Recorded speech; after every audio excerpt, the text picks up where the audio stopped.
BA third year के प्रथम प्रश्न पत्र प्रादेशिक भूगोल के एक टॉपिक विश्व के औद्योगिक प्रदेश को इस वीडियो में लिया गया है। मैं विश्व के औद्योगिक प्रदेशों की चर्चा करने से पहले आपको औद्योगिक प्रदेश क्या होते हैं उनके बारे में बताना चाहूँगी। औद्योगिक क्रांति के बाद में ही विश्व के सारे देशों में जितने भी देश प्रदेश हैं उन सब में औद्योगिक विकास बहुत तीव्र गति से हुआ।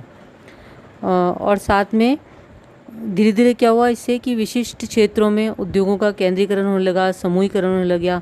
तो इससे ये सारे प्रदेश जो थे वो औद्योगिक प्रदेशों के रूप में विकसित हो गए। कहा जाता है या वास्तव में औद्योगिकरण के कारण ही औद्योगिक प्रदेशों का विकास हुआ है। औद्योगिक प्रदेश वे होते हैं जहां श्रृंखलाबद्ध उद्योगों के अनेक कारखाने केंद्रित होते हैं और साथ ही औद्योगिक भूदृश्य का विकास होता है। मतलब जो औद्योगिक क्षेत्रों से संबंधित भूदृश्य होते हैं, लैंडस्केप्स होते हैं, उनका विकास वहाँ पर होता है। औद्योगिक प्रदेश बहुत विशिष्ट होते हैं। इनमें उद्योगों की प्रधानता होती है और साथ ही साथ बहुत सारी सहायक और पूरक क्रियाएं जो इनसे संबंधित होती है विकसित हो जाती हैं।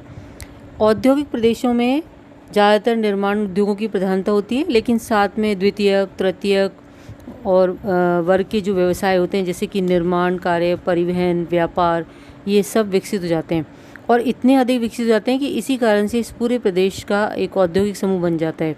एक तरह से नगरीय क्षेत्र ही है जहाँ नगरीय जनसंख्या की प्रधानता होती है और इस क्षेत्र का भूमि उपयोग भी बहुत भिन्न प्रकार का होता है। अब ये जो औद्योगिक प्रदेश हैं इनके केंद्रीकरण के भी कुछ कारण होते हैं, क्योंकि हम ये सोचते हैं कि कहाँ कौन सी जगह ऐसी हैं और यहाँ पर ही औद्योगिक प्रदेश क्यों विकसित हुए। औद्योगिक प्रदेश कहीं भी विकसित हो सकते हैं, लेकिन उसके लिए कुछ कारक जिम्मेदार होते हैं। उनमें से मैं उन 10-11 पॉइंट्स को एक बार आपको बताना चाहूँगी।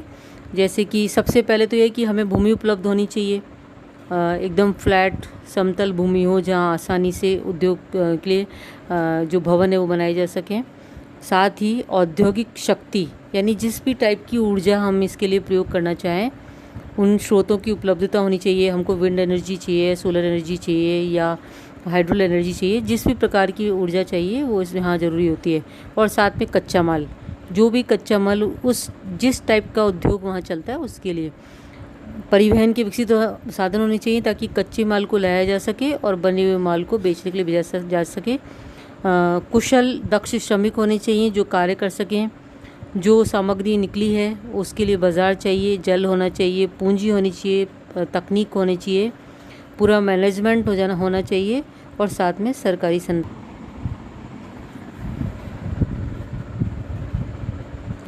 इसी वजह से अब ये हमने जो भी आवश्यकताएं होती हैं किसी भी औद्योगिक प्रदेश के बनने में वो सब बात की है। और अब हम बात करते हैं विश्व के प्रमुख औद्योगिक प्रदेशों की।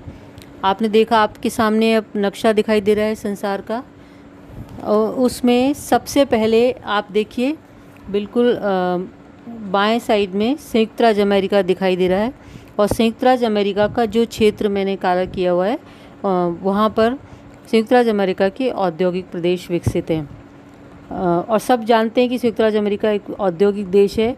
यहाँ की अर्थव्यवस्था में इन उद्योगों का बहुत ज़्यादा महत्वपूर्ण योगदान है। यहाँ लोह इस्पात, वस्त्र उद्योग, इंजीनियरिंग उद्योग, मोटर गाड़ी उद्योग, वायुयान, रसायन उद्योग, उर्वरक उद्योग, विद्युत यंत्र उद्योग, कागज़ उद्योग, ऐसे बहुत सारे उद्योग हैं।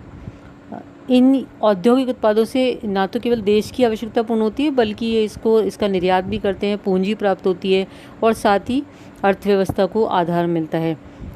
इन उद्योगों का विकास बहुत से विशिष्ट क्षेत्रों में हुआ है, लेकिन फिर भी हम जो पहले आज इस वीडियो में केवल विश्व के मुख्य जो 5 औद्योगिक प्रदेश हैं उनकी बात करेंगे और उनके अंदर जो छोटे छोटे उद्योग जितने भी क्षेत्र विकसित हैं उन सब की अगले वीडियो में बात करेंगे। तो अगला जो हमारा औद्योगिक प्रदेश है आप देखिए अपने सामने नक्शे में दिखाई दे रहा है। पश्चिमी यूरोप अफ्रीका के ऊपर है। एक तरह से यूरोप तो पूरा ही अफ्रीका के ऊपर है, लेकिन पश्चिमी यूरोप का कुछ क्षेत्र जो है वो मैंने काला किया हुआ है जो कि मुख्य औद्योगिक प्रदेश है। और ये आप देखेंगे कि यूरोप का जो मुख्य औद्योगिक प्रदेश है वो एक तरह से पूरी तरह से कोयला पेटी में आता है ताकि उसको कच्चा माल मिल सके। और ये फ्रांस के पश्चिम में पास दी केले नामक जगह से आरंभ करके पूर्वी की ओर बेल्जियम के मध्य भाग से गुजरता हुआ नीदरलैंड के दक्षिणी भाग में होकर जर्मनी के रूर प्रदेश और आगे सार, सैक्सनी, साइलेशिया के कोयला क्षेत्रों में फैला हुआ है और आगे जाकर ये क्षेत्र रूस के कोयला क्षेत्रों से जा मिलता है। इसके बाद हम बात करते हैं रूस और उसके निकटवर्ती औद्योगिक प्रदेशों की। अब जो रूस और उसके निकटवर्ती क्षेत्र जो है उनके औद्योगिक प्रदेश हैं, उनका विकास भी बहुत तीव्र गति से हुआ है। यहाँ की जो पहले की साम्यवादी सरकार ने सरकार ने औद्योगिक विकास पे बहुत ज़्यादा बल दिया, इससे एक औद्योगिक राष्ट्र बन गया। लेकिन जब विघटन हुआ उसके बाद औद्योगिक विकास पर बहुत विपरीत प्रभाव पड़ा। लेकिन जो औद्योगिक क्षेत्र विकसित हो गए थे वो आज भी बहुत ज़्यादा प्रगति कर रहे हैं और जो रूस, Ukraine, Belarus, Lithuania, Tajikistan, Kyrgyzstan, Kazakhstan में वहाँ के औद्योगिक प्रदेश के बारे में विस्तृत जानकारी अगले वीडियो में करेंगे। इसके बाद आते हैं एशिया के औद्योगिक प्रदेश।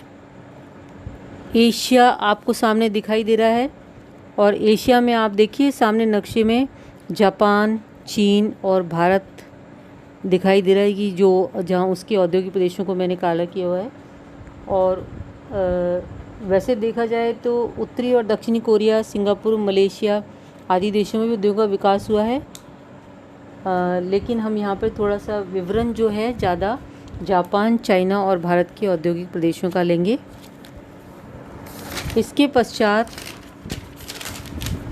जो अन्य मुख्य औद्योगिक प्रदेश हैं वो है एक तो दक्षिणी पूर्वी ऑस्ट्रेलिया का औद्योगिक क्षेत्र। आप देख रहे हैं ऑस्ट्रेलिया दिखाई दे रहा है और उस ऑस्ट्रेलिया के औद्योगिक क्षेत्रों को मैंने काला किया हुआ है। और इसके अलावा दक्षिणी अफ्रीका के औद्योगिक प्रदेश दिखाई दे रहे हैं और साथ ही दक्षिणी अमेरिका के औद्योगिक प्रदेश दिखाई दे रहे हैं, चिली, ब्राज़ील, अर्जेंटीना वगैरह। तो इस प्रकार से ये एक मुख्य औद्योगिक प्रदेश हैं। अगले वीडियो में मैं आपको इन सभी औद्योगिक प्रदेशों के जो मुख्य क्षेत्र हैं उनके बारे में बात करती हूँ। धन्यवाद।